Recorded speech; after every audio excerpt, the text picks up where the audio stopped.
And we need leaders who will step in and stand up for freedom and religious liberty. We need men and women who will let their voices be heard. And some of you in this room should consider running for school board and city council and getting involved and making a difference. It's been our habit, my habit as a pastor, our habit as a church, to watch for people who are standing courageously for what is right and to encourage them. And it is with that spirit that we have invited Larry Elder to be with us today, because he's been willing to step into the fray. He's been willing to take the attacks that will no doubtedly come and to stand up for the needs that we face in our state today. Larry has his BA from Brown University, his JD from University of Michigan. He's pro-life, he's pro-police, and I believe that he would make a great governor of the state of California, and I want you to welcome him to Lancaster Baptist Church.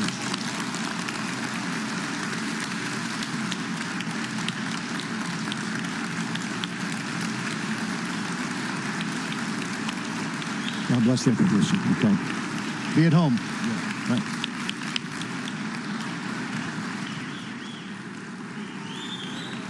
My goodness. Thank you so much for this warm, gracious welcome, please. Pastor, what an incredible choir, what an incredible orchestra. I especially love the brass. My feet were hurting for them standing up there all this time. And I'm so happy that LaRue was behind me singing with your beautiful voice. If it had been the other way around, I'm not sure you'd be very happy. As Pastor pointed out, I am running for governor of California. Here's why. The way Gavin Newsom shut down this state, ignoring science. Sitting up there at that famous French Laundry restaurant. By the way, I'd never heard of the French Laundry restaurant, had you? I thought it's where you take your tux to get it cleaned. I didn't know. He's sitting up there with the very lobbyists and the various members of his administration that drafted the mandates that they were violating by not wearing masks and by not engaging in social distancing while telling us to do just that. His own children were enjoying in-person private education while denying that opportunity for the students here that are in our government schools, 80% of whom, by the way, are black and brown. I only mention that because people like Gavin Newsom and the left prides itself on caring about black and brown people. Before the pandemic, 75% of black boys in California government schools could not read at state levels of proficiency, and those levels are not very high. Nearly half of third graders here in California cannot read at state levels of proficiency, and the math scores are even worse. We're near the bottom of all 50 states in math and in reading, while spending about $15,000 per student. It is absolutely outrageous. The number one step towards leaving poverty is to finish high school, presumably one where you can read, write, and compute at grade level. And all too often, the kids who graduate from our urban high schools, if they go to a junior college or a four-year school, end up taking remedial math and remedial English because they did not get it in high school. One of the many things I intend to do when I become governor is to be a champion for choice in education.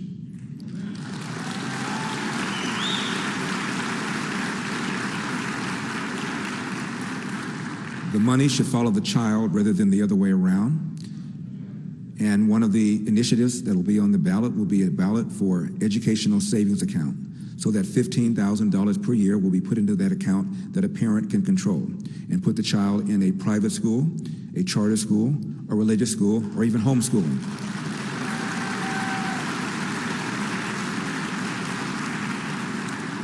The number one obstacle towards that is the teachers union.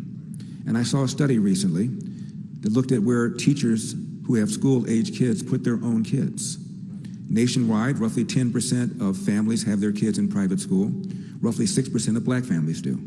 However, 44% of Philadelphia public school teachers with school-age kids put their own kids in private school. Roughly 39% of Chicago public school teachers with school-age kids put their own kids in private school.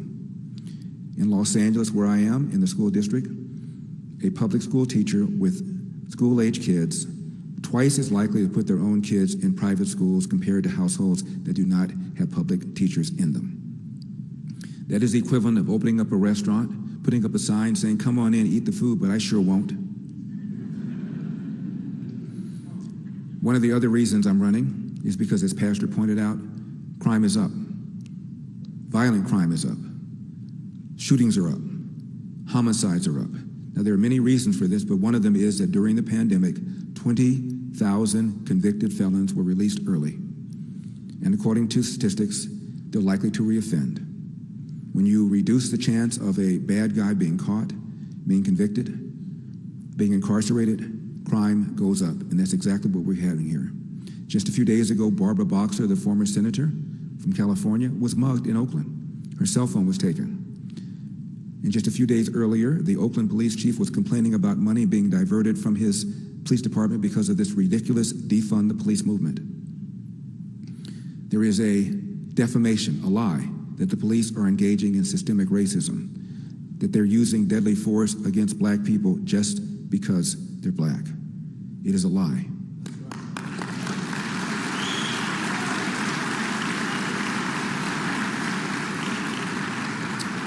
There's a long piece in the Washington Post dated April 27, 2016, that talked about decades of research showing, if anything, the police are more hesitant, more reluctant to use deadly force on a black person than a white person. They kill more unarmed whites every year than unarmed blacks.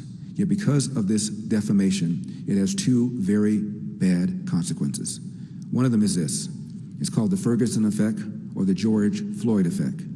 Police are pulling back. They're just answering radio calls. Most of police work is discretionary. You don't have to get out of the squad car if you don't want to. And you see something that looks suspicious, and you get out and try to stop a crime before it happens. More and more cops are engaging what's now called passive policing.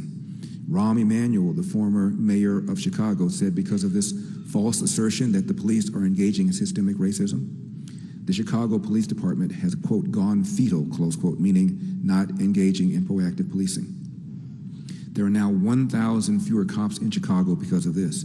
Cops are retiring early, and because of this defamation, this stigma, a lot of young men and women are not becoming police officers. They're down 1,000. The former police commissioner of New York, Ray Kelly, said that polls show now only 7% of cops in NYPD would recommend the job to a friend or to a family member. The other bad consequence is this. You tell young black men that the police are out to get you. They're not out to protect and serve. So when you're pulled over, why in the world should you cooperate? My father used to tell me, when the police pull you over, make sure your left hand is at 10 o'clock, make sure your right hand is at 2 o'clock. Say yes, sir, say no, sir, say yes, ma'am, say no, ma'am. Make sure your paperwork is in order. And if you feel that you've been mistreated, get a badge number and deal with it while you're alive. So many young black men have been taught the opposite. Why should they comply? Their leaders are telling them the cops are out to get them. And as a result, a stop that should be fairly routine is escalated to DEFCON 1. They've done this. I'm going to turn that attitude around when I get there.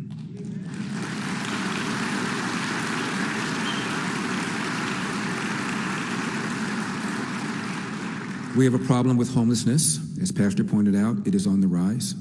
It is on the rise for many reasons, one of which is that a lot of people have mental problems and substance abuse problems.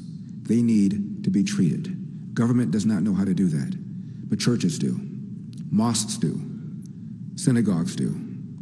We should turn this over to them, and once this is done, they need to have low-cost housing, which we don't have here in California because of the stranglehold environmentalists have had for decades that discourage the construction of new homes. We're down nearly 1 million units here, and the average price of a home in California has just hit $800,000. That is 150% more than the national average. And the average price of a home in California, according to Leo Hanian, a very bright economist who teaches at UCLA, the average price of a home here in California is 50% more than it would be but for the rules and regulations that jack up the price of a home. I'm going to turn that around too.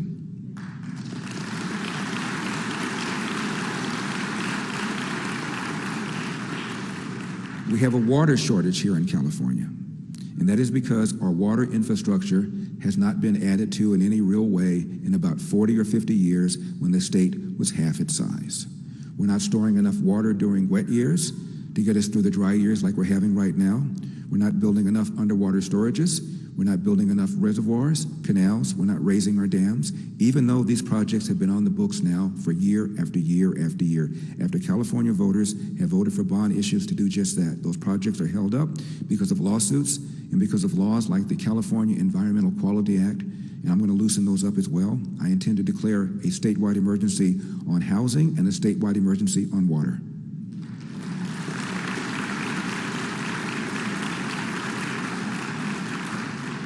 And to the extent that there are still mandates for face masks and mandates for vaccination for state workers, I don't drink coffee, I drink tea. But when I get there, before I have my first cup of tea, those mandates are going to be repealed.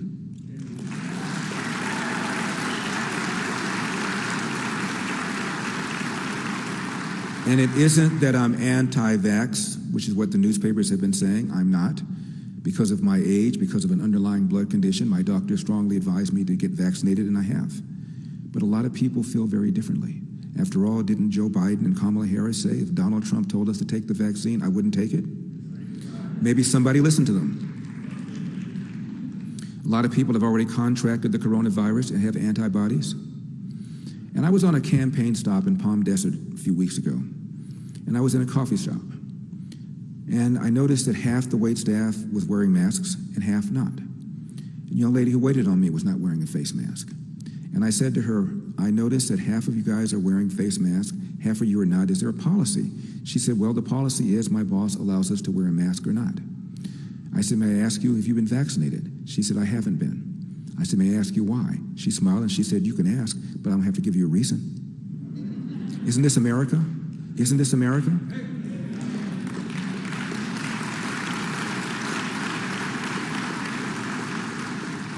So I'm going to deal with the crime. I'm going to deal with the problem of homelessness.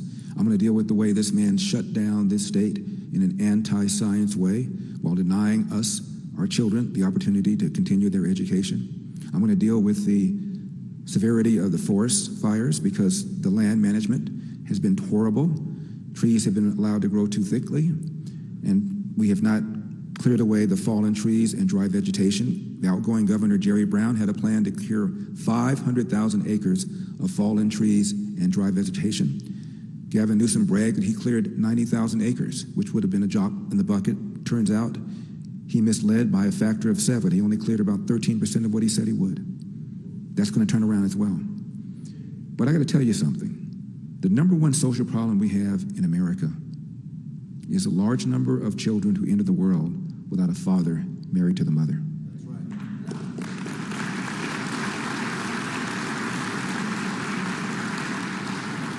In 1965, there was a pamphlet called The Negro Family, A Case for National Action, written by a man named Daniel Patrick Moynihan. He later on became a senator, Democrat from New York. At the time, 25% of black children entered the world without a father married to the mother. And forget about elder Barack Obama once said, a kid raised without a father is 5 times more likely to be poor and commit crime, 9 times more likely to drop out of school, and 20 times more likely to end up in prison. Today, the percentage of black children who enter the world without a father married to the mother is nearly 70%. Now, nearly 25% of white children enter the world without a father married to the mother. Nearly 50% of Hispanic kids enter the world without a father married to the mother. Altogether, roughly 40% of American children enter the world without a father married to the mother. What we've done with our welfare state, launched in 1965, called the War on Poverty, we've incentivized women to marry the government, and we've incentivized men to abandon their financial and moral responsibility. And we need to have a conversation about that.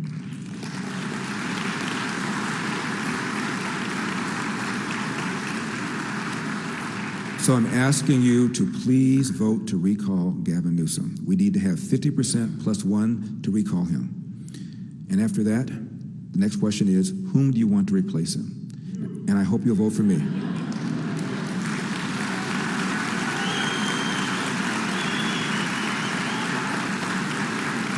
Thank you. God bless you.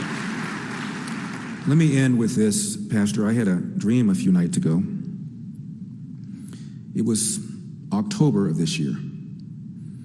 And a World War II vet, stumped over, had a cane, had 2 hearing aids, ambled up to a guard guarding the Capitol building in Sacramento. And he said, "I'd like to speak to Governor Gavin Christopher Newsom." And the guard said, "Well, sir, we no longer have Governor Gavin Christopher Newsom. We have a new governor. His name is Larry Elder." Pastor, second day, Pastor, second day, same vet, same guard. Vet said, "Sir, I'd like to speak to Governor Gavin Christopher Newsom." Now the guard is thinking the man is probably hard of hearing. So he says, "Sir, Governor Gavin C. Newsom is no longer governor. We have a new governor. His name is Larry Elder." Third day, same vet, same guard. "Sir, I'd like to speak to Governor Gavin Christopher Newsom." Now the guard is thinking maybe he's got Alzheimer's, maybe he's got dementia. "Sir, we no longer have Governor Gavin Christopher Newsom. We have a new governor. His name is Governor Larry Elder." The vet said, "Oh, I know. I just love hearing you say it." Thank you so much for having me. May God bless you, and may God continue to bless the United States of America.